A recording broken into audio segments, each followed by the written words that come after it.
I'm going to drop this on a Facebook thread. I actually did just join a Facebook drivers group for DoorDash. And so this is this thread is exhibit A for how stupid drivers can get.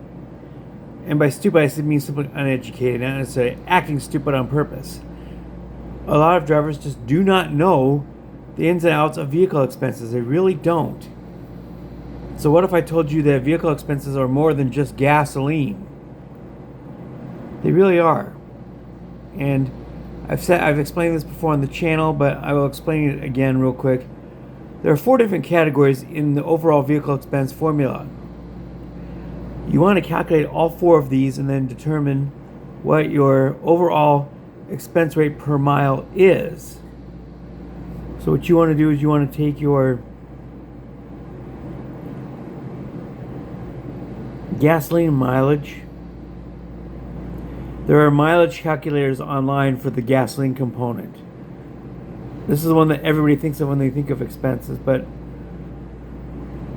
I drive a 2018 Kia Sorento, which is not exactly the most fuel efficient vehicle on the planet.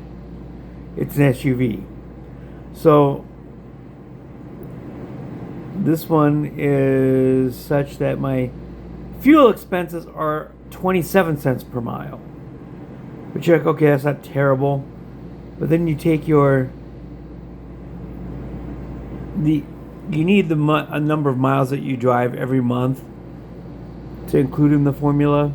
So you're going to want to take the overall car insurance that you pay, divide that by the number of miles, do the same with your car payment, and then you've also got depreciation, which the IRS.gov does have the formula for.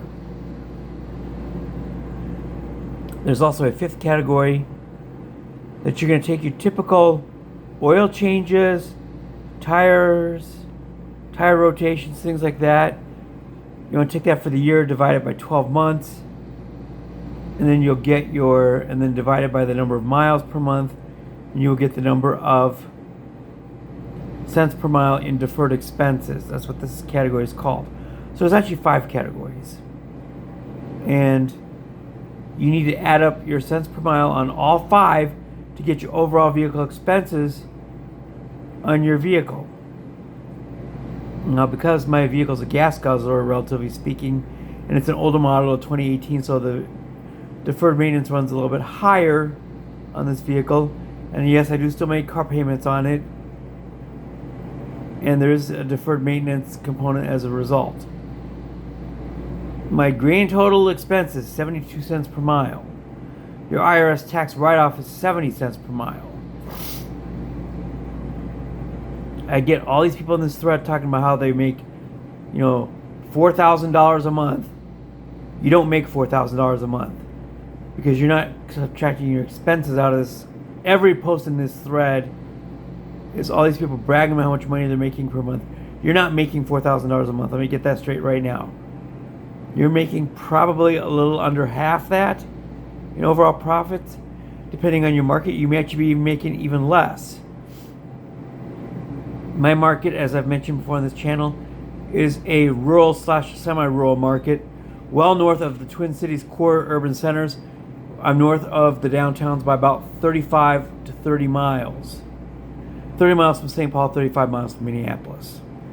This is a small city, small town market with all of the major chains, a few independent restaurants, and not much else. But people order from on DoorDash up to 20 miles away. On Uber Eats, they can come from as much as 40 miles away because Uber Eats, as I said in the previous video, is desperate and is willing to do anything to try to break in to the Forest Lake market, which they're doing a very poor job of, by the way, with terrible food quality and things like that. So you do not know what your expenses are. I would venture that most drivers in this thread do not know what their overall vehicle expenses are. You need to sit down with a pen and paper, go to the IRS.gov for mileage calculator and depreciation calculator. You also need to add up all of your miles in a typical month.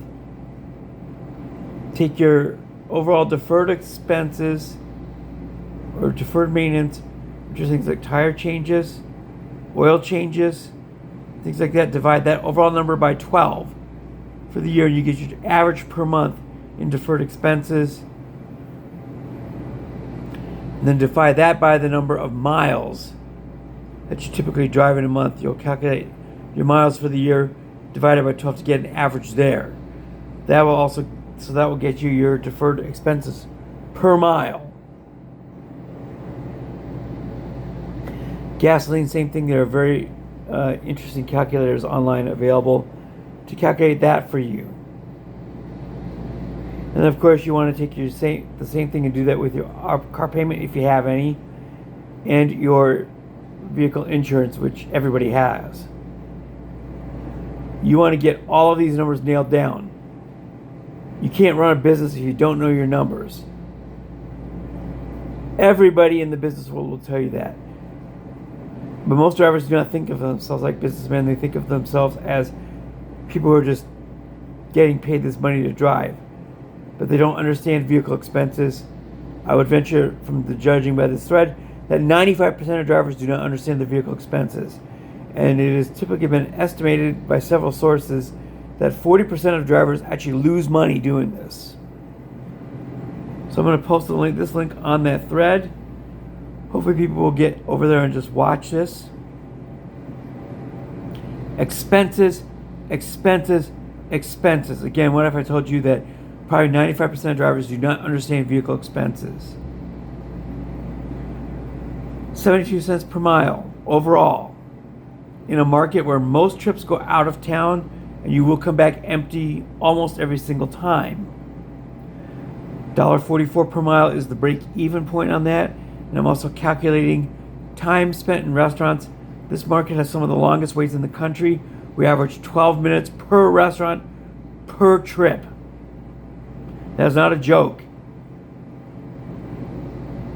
As I've mentioned on this channel before, there are several reasons for this. Labor is short in Forest Lake. We are very far away from the core urban centers.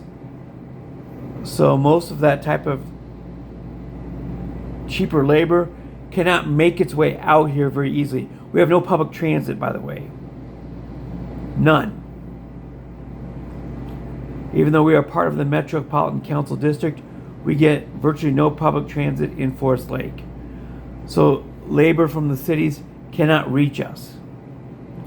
Anybody who works for any of the restaurants up here, they either have to live here or they have to drive here. This is the challenge. This is why a lot of places that are fast food places here advertise wages of around $17 to $20 per hour. Much higher than the national average at this point for that type of work. We are very challenged on that front. Therefore, our wait times are very long.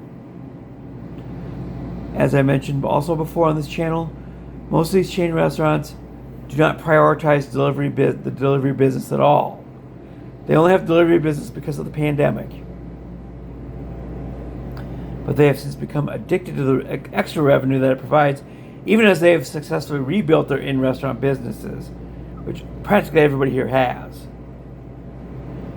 So you want to calculate the wait time on average in your market to figure out if you need to be baking that into your formula. My formula is $2 per mile. Those types of trips are not very common. As a result, my acceptance rate on Uber Eats is 6%. On DoorDash, it's 9%. I don't take trips unless they make me money.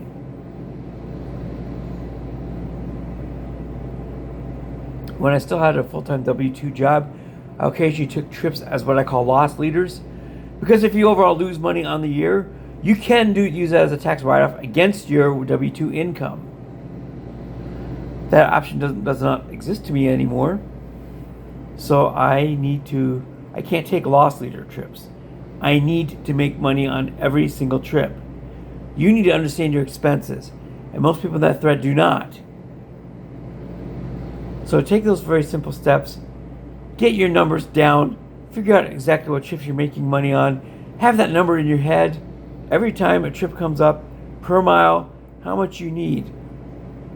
If you're in the middle of a core city, you're not dealing with return mileage usually because you're bouncing openly from one restaurant to another. If I'm in the middle of, say, Minneapolis, I can get away with 72 cents per mile on the mileage component because I'm not looking at return mileage. I'm just going from one place to another. I'm just bumping around the city itself.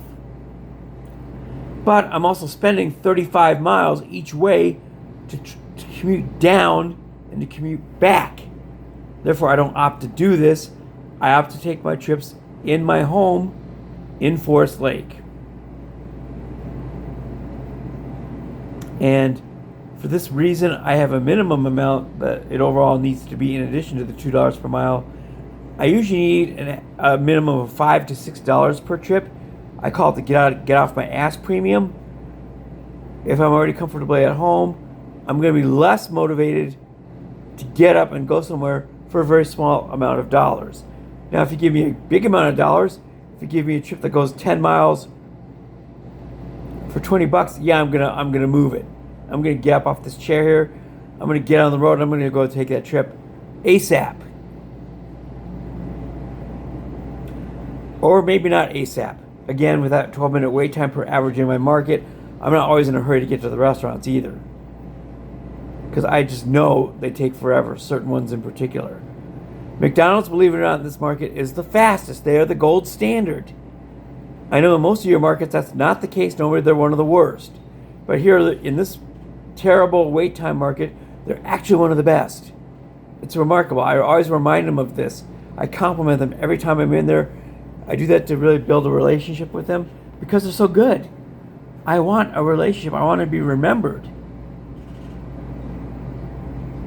Because I want to get those orders and I want them to be motivated to continue to serve well.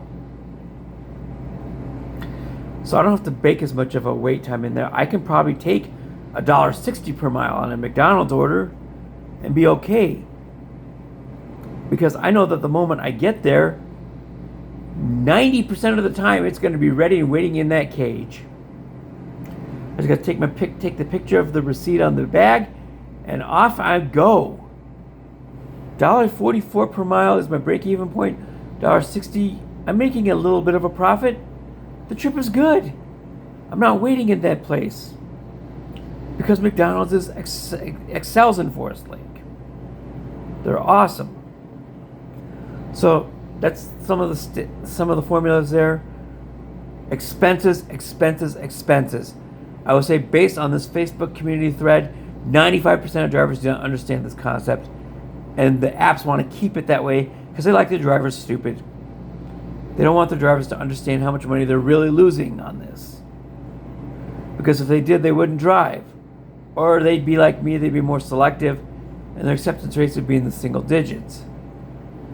But DoorDash and Uber Eats don't want this. They want the drivers to be less educated, to know less about what their expenses are and how much money is going out the door every time they make a trip. So use the formulas as I've explained them. Use the calculators as I've explained them. Figure out your numbers and just know your numbers. And keep that number in your head every time you get an offer, because then you can do a very quick calculation in your head in the limited amount of time that they give you to accept or decline. You want that number in your head every time. It varies again a little bit depending on the wait times at a specific restaurant. McDonald's excels. Applebee's and a couple of our independents here do not. A lot of those places average 20-minute waits. I'm going to be more picky on those because my expense in time is high. I need a higher compensation rate in the pay per mile department to make up for this. So you want to understand all of these numbers. Don't come back to me and say, my car gets 35 miles per gallon, I only put X amount of gas in per week. That is not your expense ratio. That is not your expenses. Your expenses are so much more. A link for this will be in that thread on Facebook for these DoorDash driver groups that I'm in nowadays. Pay attention. Know your numbers. Figure that out in advance so that you can make great decisions as you're on the road. I will leave it at that for now. Get educated, learn fast, and you'll actually start making money. Peace out, homies.